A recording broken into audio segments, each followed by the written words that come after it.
Should the Patriots move on from Jerod Mayo and target Ben Johnson as their next head coach? We'll examine here on PatsCast. PatsCast rolls with heavy talk. Voices loud, got no time to walk. Target all the Lions, coaching line.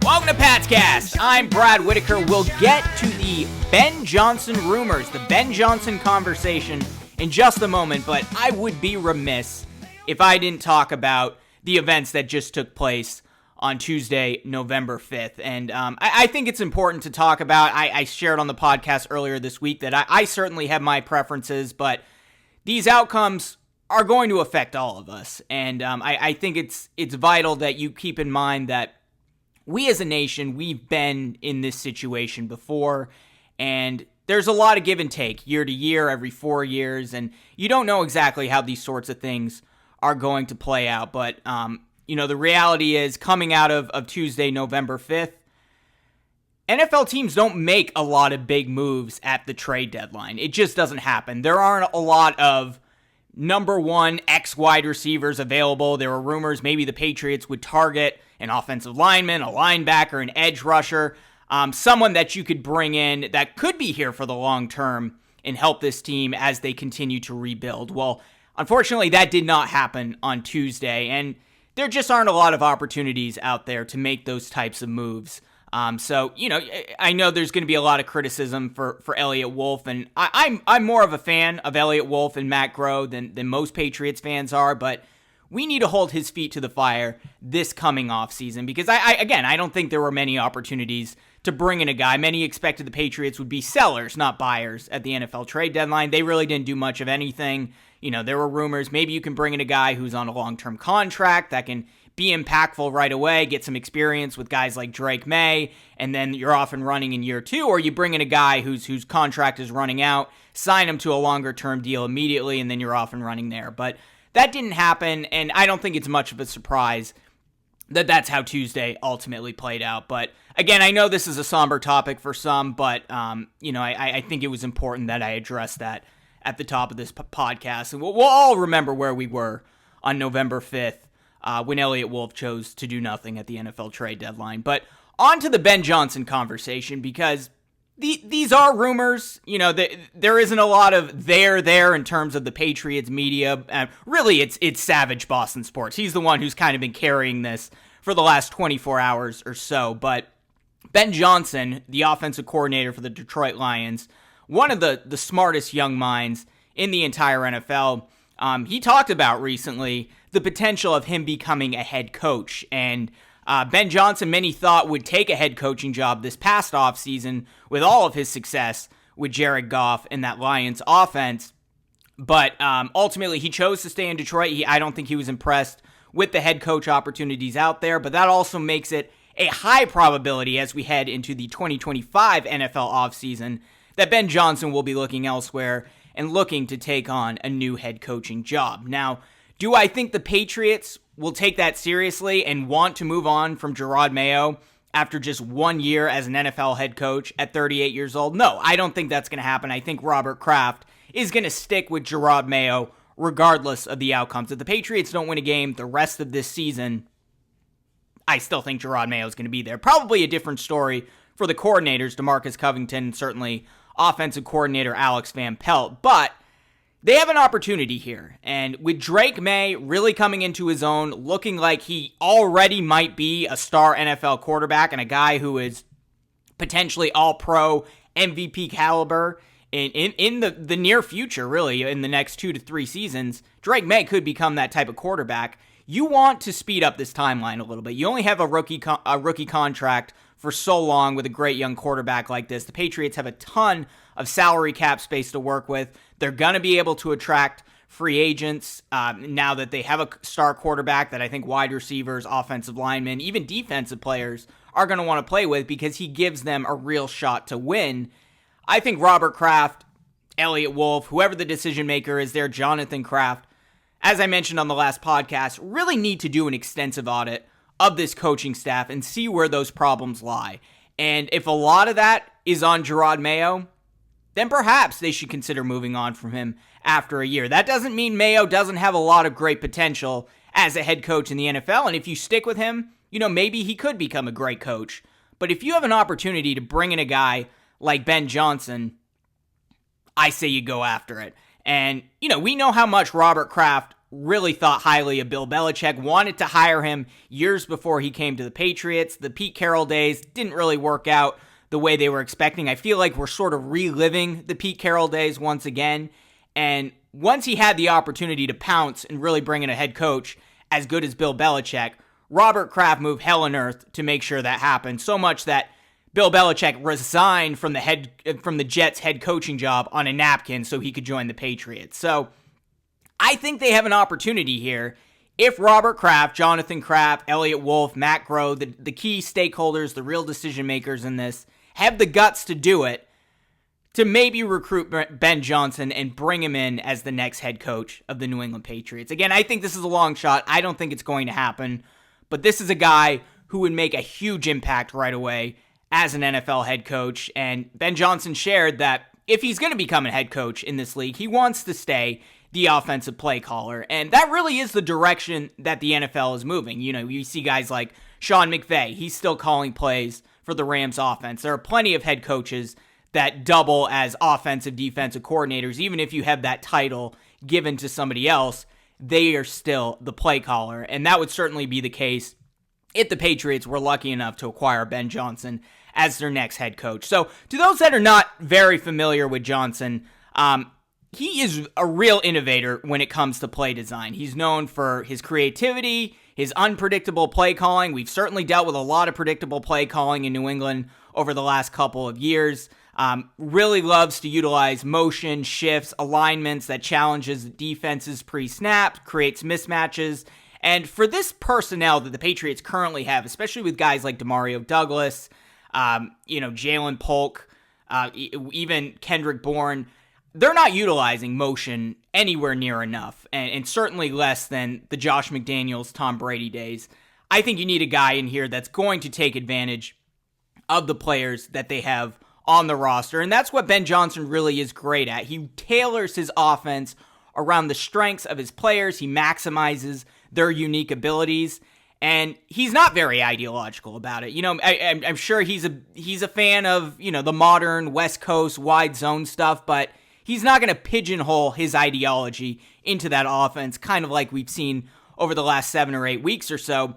He's going to design a game plan that takes advantage of the players he has, the speed and versatility of guys like Amon-Ra St. Brown in Detroit, backs like David Montgomery. He creates a dynamic, balanced attack with the weapons that he has, and that's something we really haven't seen so far in New England with Alex Van Pelt. It just seems like they're trying to do this West Coast wide zone stuff.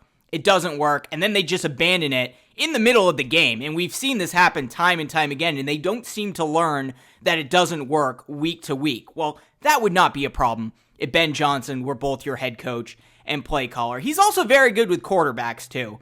And, as I said, just because Ben Johnson is a head coach and he's the offensive play caller doesn't mean you couldn't have an offensive coordinator. And maybe there is an argument there because Alex Van Pelt has done such a great job with the development of Drake May. You keep AVP as the OC, you get rid of his play calling duties, which I don't think he's going to like because that's a big reason he went to New England. He wanted to be an offensive coordinator who calls plays. He wasn't that guy in Cleveland as the OC, so I'm not sure he'd stick around, but, AVP has made some real positive contributions with the development of Drake May. And I know there's guys like Greg Bedard out there who say, Drake May hasn't developed all that much. He's the same guy that we saw in the preseason. And I do buy that argument a little bit, where I think if you had sat Drake May for a full year, he would have been a much different quarterback. And we're kind of getting a more buttoned up version of the same quarterback at UNC. That said, there's so much that Drake May has improved on in terms of having a quick release,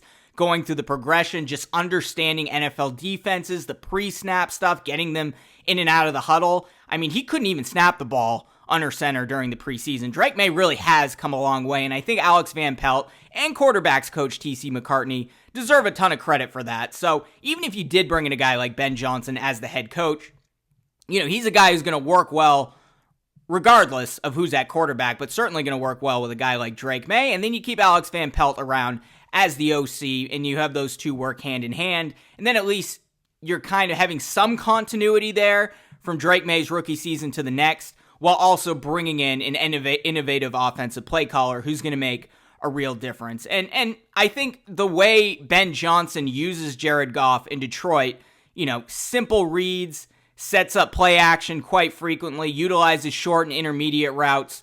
Drake May has already proven that he's pretty good at that stuff. And also Ben Johnson's not afraid to have his quarterback let it loose, and we know that's perhaps Drake May's greatest strength, along with his mobility. He's also a really good red zone offense type OC. He's excelled in the red zone thanks to his creative play calling and his ability to keep defenses guessing with a mix of run and pass options. Loves the RPO game. Really would like to see the Patriots utilize the RPO game with Drake May. Certainly was very effective at it when Drake May was at North Carolina. He's also a very good quarterback in the red zone. I think a lot of that has to do with just the upbringing of young quarterbacks these days with the 7-on-7s. Drake May really excelled in training camp in those red zone opportunities that they created for him, and really did a great job in those practices. So I think Ben Johnson would only enhance what Drake May can do there. And he also has a balanced offensive approach. And we know this is something that Alex Van Pelt has really been working on with the Patriots, and it just hasn't worked, right? They want it to be a run-first offense, and then you build off the run with play actions, with bootlegs, assuming the wide zone is working, all that stuff. But right now, all they can do is pass the ball. And I think Ben Johnson would probably be able to fix those holes with the offensive line and not just the pass protection, which has gotten better in New England, but particularly the run blocking. And that's part of what makes the Detroit Lions so great, is their offense is often unpredictable, they're hard to defend, and defenses cannot key in on just one aspect of the game, particularly in the red zone. And I think Ben Johnson could really just bring this offense to another level, especially if the Patriots have a strong offseason and give Mac Jones both the protection and the weapons that he needs. Again, I don't think this is going to happen. I think Robert Kraft is very committed to Jerod Mayo. I think he has a 2-year grace period with the Patriots. But like I said, you got to start auditing this coaching staff now. Figure out where the problems lie. That way, as you head into the offseason, you can plan accordingly. And if a lot of that is on Jerod Mayo, then don't be afraid to move on. We know the Patriots have the quarterback now. It's about filling everything else out, giving him the support that he needs. And I think the support that he needs goes far beyond just talent and the players around him. I think the Patriots are underrated in terms of talent. Yeah, they are definitely not the most talented roster, but it's really kind of become an excuse at this point. Drake May needs better coaching, both on the offensive side and the defensive side of the football, just as an overall collective unit, to really excel and bring him to the next level where he can become that all-pro MVP caliber quarterback, and the Patriots can finally return to the promised land. I think this can be a very quick rebuild, but that's going to require Matt Groh, Elliott Wolf, Robert Kraft, Jonathan Kraft being willing to make some radical changes. And I think they're worried about coming off as an ownership group like the Jets or like the Raiders or like what we've seen in Washington over the last few years with Dan Snyder, and certainly Carolina, where there's constantly turnover at the coaching positions.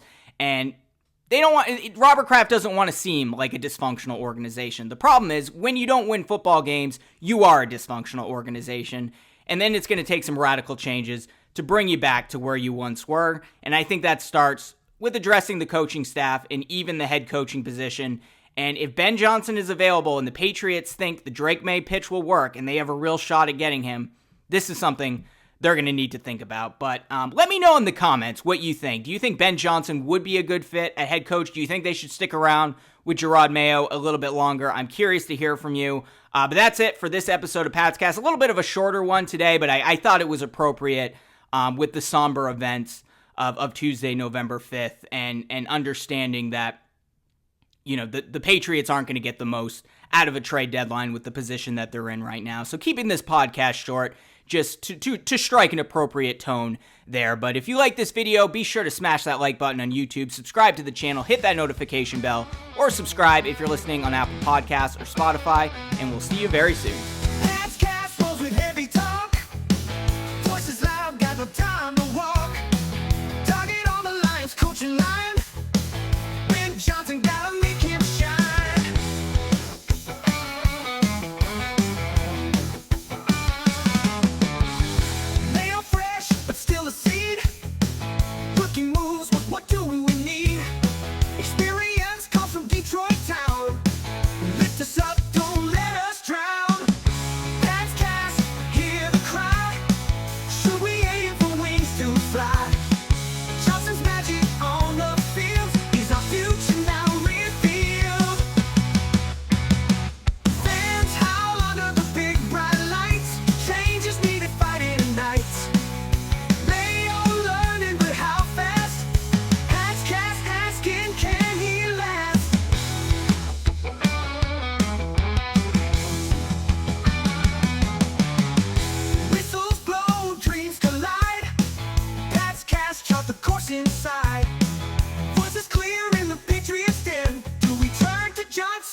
Johnson's magic on the field is our future now revealed.